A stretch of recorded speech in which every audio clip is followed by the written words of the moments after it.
Bonjour chers étudiants et bienvenue à cette capsule numéro 2 du module 4. Dans cette capsule, nous allons parler de bilan d'énergie et de bilan de puissance. Contenu de la capsule. Nous allons effectuer deux exemples de calcul.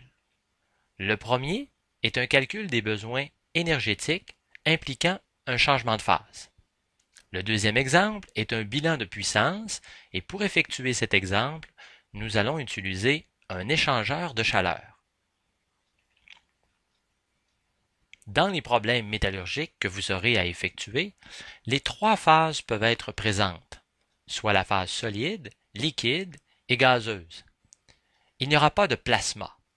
C'est donc dire que lorsque vous aurez à faire des bilans d'énergie, vous n'aurez pas à considérer la quatrième phase de la matière. Dans un procédé tel la fonte de lingots, il y a un changement de phase qui se produit. Vous le savez, lorsqu'on chauffe des lingots à l'état solide et que nous atteignons le point de fusion, les lingots passeront à l'état liquide. Voyons graphiquement comment évolue la température lorsqu'on injecte de l'énergie pour chauffer des lingots. En premier lieu, lors de l'état solide, plus nous chauffons, plus la température va augmenter, jusqu'à ce point. Ce point, c'est la température de fusion. Puis, en deuxième lieu, si nous continuons d'alimenter de l'énergie, la température ne changera pas tant que le lingot ne sera pas fusionné. Finalement, après le changement de phase, si on continue d'injecter de l'énergie, c'est le métal liquide qui va augmenter en température plus on injecte de l'énergie. Regardons maintenant les variations énergétiques de ces mêmes lingots. On a ici la température en abscisse et nous avons l'énergie ici en ordonnée. En premier lieu, à l'état solide, vous remarquez que plus on chauffe, plus la température augmente jusqu'à ce point et l'énergie aussi interne augmente. Puis, lors du changement de phase, la température demeure constante, alors que l'énergie augmente. Finalement, à l'état liquide, la température continue d'augmenter pour le métal liquide et l'énergie interne augmente aussi.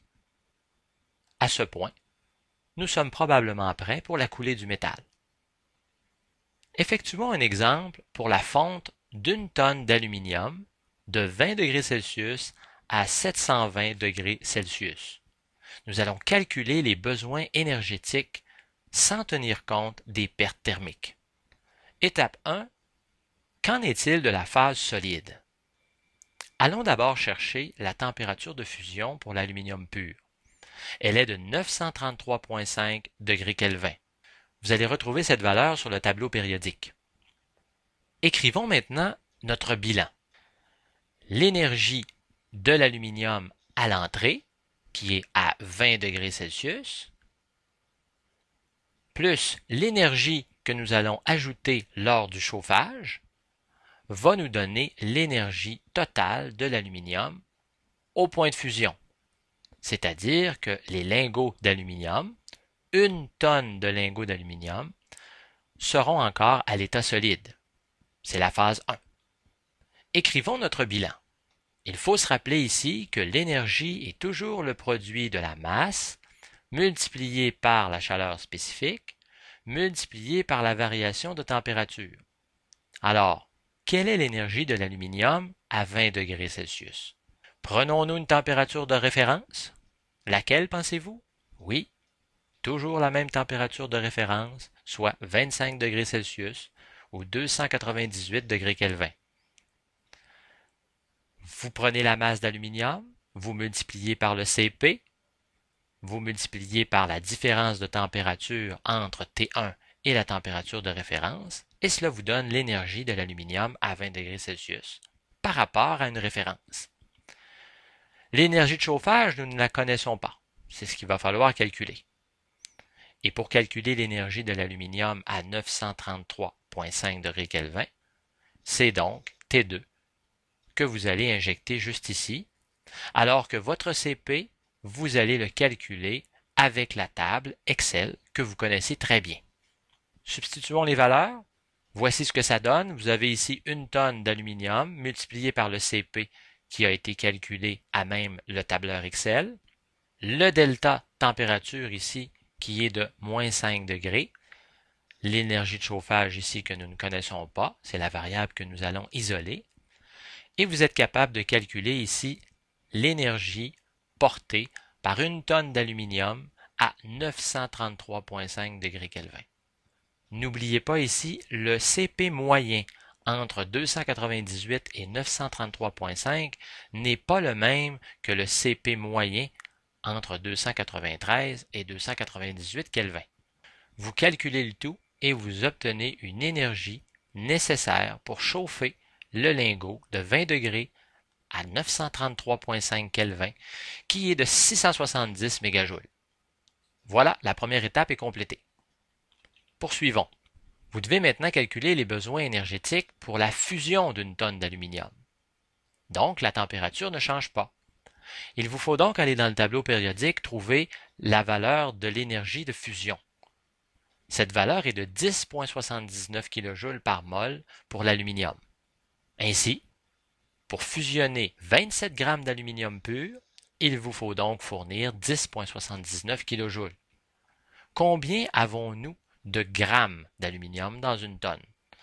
Eh bien, nous en avons 1 million de grammes. Et vous savez qu'à chaque fois que vous alimentez 10,79 kJ par mol, cela correspond à 27 grammes d'aluminium. Ainsi, pour 1 million de grammes, vous aurez donc 399,6 mégajoules, qui est l'énergie nécessaire pour passer 1 tonne de lingots d'aluminium en fusion. Il nous reste maintenant une dernière étape. Il s'agit de la phase liquide. La température de l'aluminium liquide est toujours le point de fusion, 933,5. Mais 720 degrés Celsius correspond à 993 degrés Kelvin. Vous voyez donc ici qu'il va falloir augmenter la température de l'aluminium liquide d'environ 60 degrés. On réécrit notre bilan. C'est la même équation que pour la phase solide.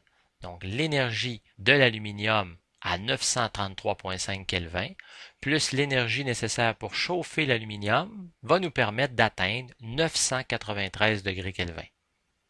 Ici, bien important de se rappeler, la température de référence n'est pas 298 Kelvin, mais bien 933,5 Kelvin.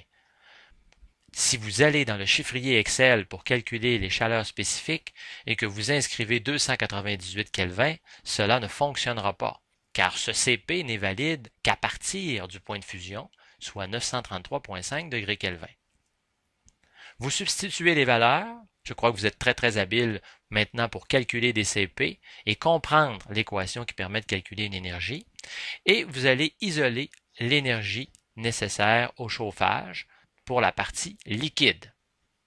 Cela va vous donner 70 mégajoules environ. Nous pouvons maintenant faire notre bilan. Dans la phase solide, il nous a fallu 670 mégajoules. Dans la phase de fusion, il nous a fallu 399,6 mégajoules. Et dans la phase liquide, il nous a fallu 70,1 mégajoules.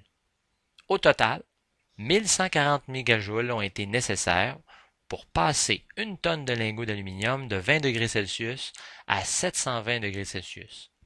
Bien important de se rappeler, ici nous n'avons pas considéré les pertes thermiques. Or, dépendamment du four et du type de chauffage, les pertes thermiques peuvent varier de 15% jusqu'à 70%. Alors, il est bien important de comprendre ici que l'énergie que nous avons calculée est uniquement l'énergie théorique. C'est donc l'énergie minimale. Nous sommes maintenant prêts pour notre deuxième exemple. Il s'agit d'effectuer un bilan de puissance pour un échangeur de chaleur. Alors, qu'est-ce qu'un échangeur de chaleur? Vous avez ici des petits tubes dans lesquels circule de l'eau chaude. L'eau chaude est à 80 degrés Celsius à l'alimentation. L'eau chaude va circuler à travers les tubes et il va circuler de l'air ce qui va permettre d'extraire la chaleur de l'eau chaude et de réchauffer l'air. On va poser ici que nous avons de l'air frais à 15 degrés Celsius qui va circuler entre les tubes, ce qui va permettre d'extraire la chaleur. Au terme de ce processus d'échange de chaleur, vous allez obtenir de l'eau qui est refroidie. Vous avez mesuré 50 degrés Celsius. On vous demande de calculer la température de l'air qui a été réchauffé du fait de l'extraction de chaleur qui était contenue dans l'eau chaude. Êtes-vous capable de calculer cette température? C'est ce que nous allons faire dans cet exemple. Nous devons donc effectuer un bilan de puissance eau-air. Revoyons notre schéma et posons quelques valeurs de départ.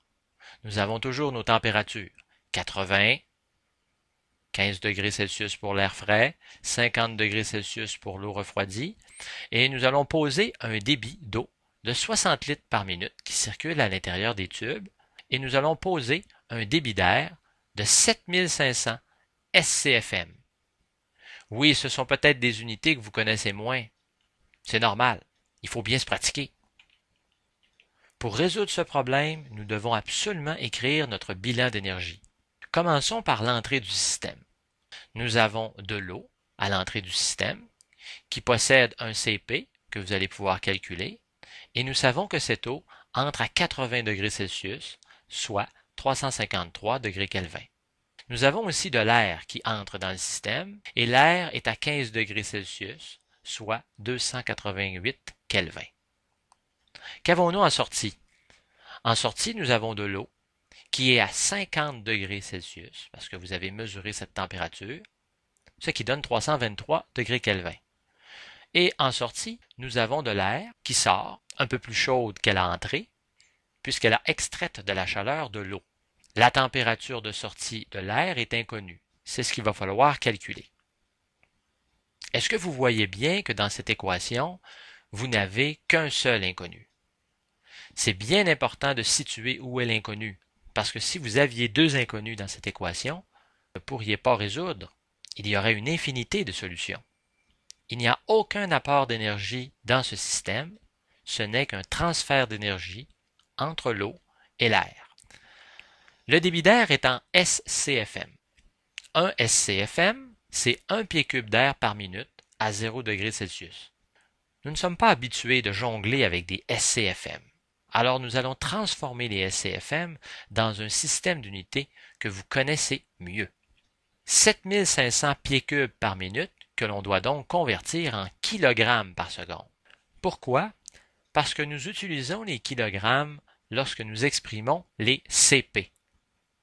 Donc ce sera bien utile pour canceller adéquatement nos unités. Comment convertir les pieds cubes par minute en kilogrammes par seconde? Eh bien, vous devez d'abord convertir les pieds cubes qu'on a ici en mètres. Pourquoi?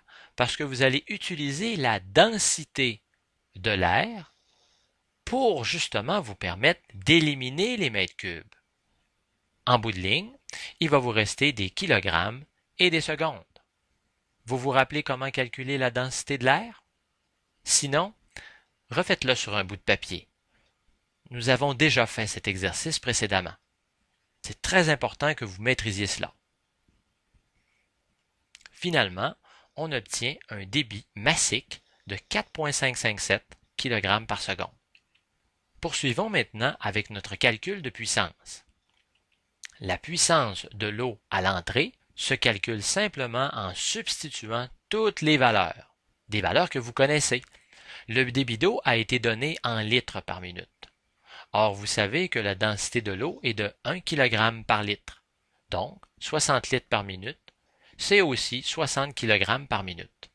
Pour ce qui est du CP de l'eau, allez voir dans votre table Excel et vous allez trouver que le CP est de 4,18 kJ par kg degré Kelvin.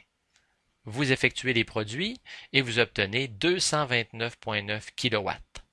Bien important ici de se rappeler que nous ne sommes pas en kilojoules, mais bien en kilowatts, parce que ce sont des kilojoules par seconde. Calculons maintenant la puissance portée par l'air qui entre dans l'échangeur. Nous venons de calculer le débit d'air qui est de 4,557 kg par seconde. Pour le CP, vous devez utiliser votre tableur Excel. Et n'oubliez pas, l'air est composé d'azote et d'oxygène.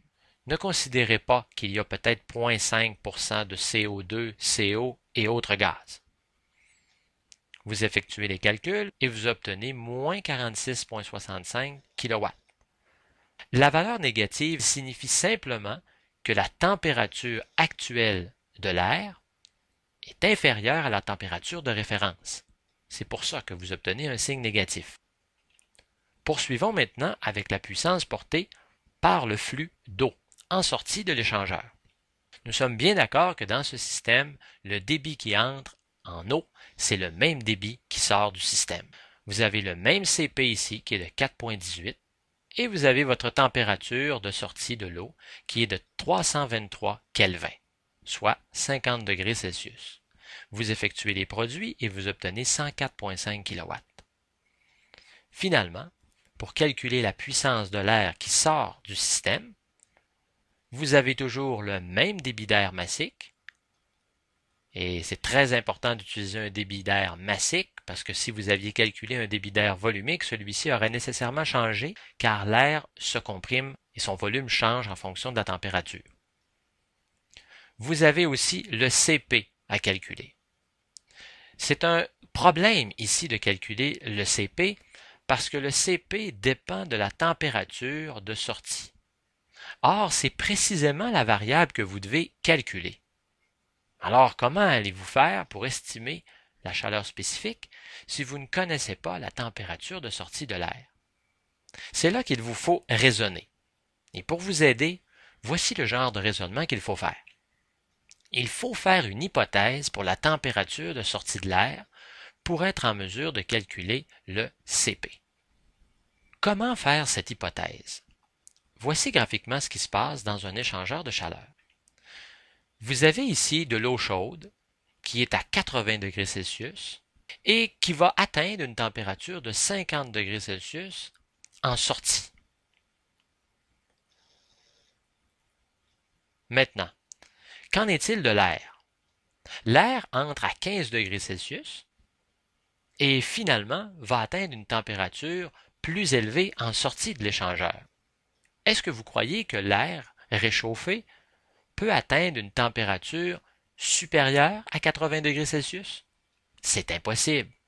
Est-ce que vous croyez que l'air réchauffé peut atteindre une température plus élevée que 50 degrés Celsius? Ce serait étonnant. Nous allons poser ici une température de 40 degrés Celsius. Ce n'est qu'une hypothèse, mais nous savons très bien que la température de l'air n'est pas 20 degrés Celsius, n'est pas 100 degrés Celsius. Nous allons poser simplement que la température de l'air réchauffé est légèrement inférieure à la température de l'eau qui a été refroidie par le flux d'air. Et voilà. Si vous posez une température de 40 degrés Celsius et que vous allez calculer votre chaleur spécifique à l'aide du tableur Excel, vous allez obtenir la valeur qui clignote. Il nous reste maintenant à effectuer les calculs. On connaît la puissance de l'eau à l'entrée, on connaît la puissance de l'air à l'entrée, on n'oublie pas ici notre signe négatif. On connaît aussi la puissance de l'eau à la sortie et la puissance de l'air à la sortie qui est notre inconnue. Il ne s'agit ici que d'isoler la puissance de l'air en sortie et de trouver la température de l'air en sortie. Vous êtes très certainement en mesure d'isoler la température et vous allez trouver 41,8 degrés Celsius. N'oubliez pas que la température calculée est en Kelvin. Alors, il faut enlever 273 pour la transformer en Celsius. Alors, est-ce que 41,8 degrés Celsius, c'est proche de 40 degrés? C'est très proche. Il nous reste maintenant à valider la réponse obtenue. Comment faire pour valider la réponse? Eh bien, il ne s'agit que de réinjecter toutes les valeurs numériques dans le bilan et de regarder si ce bilan donne la valeur de 0. Si vous additionnez la puissance de l'eau à l'entrée à la puissance de l'air à l'entrée et que vous soustrayez la puissance portée par l'eau qui sort et l'air qui sort du système, vous devriez obtenir 0. Substituez les valeurs et vous allez obtenir tout à fait 0. Pour un calcul précis, il faudrait reprendre le calcul du CP avec l'air à 41,8 degrés Celsius. Ceci affecterait la nouvelle température calculée. Ce qui est intéressant, c'est qu'après 2 ou 3 calculs, la valeur du CP converge. Par contre, c'est très long à effectuer. Ne vous en faites pas. Dans les examens, nous ne vous demanderons pas de recalculer 3 fois une chaleur spécifique. Par contre, cela peut arriver dans un exercice. Représentons une dernière fois le transfert de chaleur entre l'eau et l'air dans l'échangeur de chaleur. Nous avions de l'eau à 80 degrés Celsius et cette eau chaude a été refroidie à 50 degrés Celsius grâce à un flux d'air alimenté à 15 degrés Celsius qui est finalement ressorti plus chaud à 41,8 degrés Celsius. L'air est donc allé chercher une très grande quantité d'énergie contenue dans l'eau. Analysons cet exemple. Ce problème de bilan d'énergie est un bilan de puissance car nous sommes dans le domaine continu. Le bilan de matière est très simple dans cet exemple car tous les débits sont équivalents à la sortie et à l'entrée. Il n'y a pas d'ajout de matière dans l'eau ou dans l'air. La démarche de résolution est toujours la même. Vous faites d'abord un croquis du système. Ici, c'était l'échangeur de chaleur. Puis, vous identifiez le type de système. Dans ce cas-ci, c'est un système 2 entrées et 2 sorties. Vous identifiez ensuite les variables connues et inconnues. Notre variable inconnue ici était la température de sortie de l'air. Vous posez vos équations de bilan de matière et de bilan d'énergie. Vous effectuez la résolution des équations. Et le coefficient de difficulté ici était augmenté du fait qu'il y avait beaucoup de chaleur spécifique à calculer à l'aide du tableur Excel. Finalement, vous validez votre réponse en injectant les valeurs numériques. Vous vous assurez ainsi que votre bilan donne 0. C'est déjà la fin de cette capsule numéro 2 du module 4. Je vous invite à effectuer quelques exercices et on se reparle à la prochaine capsule. À bientôt!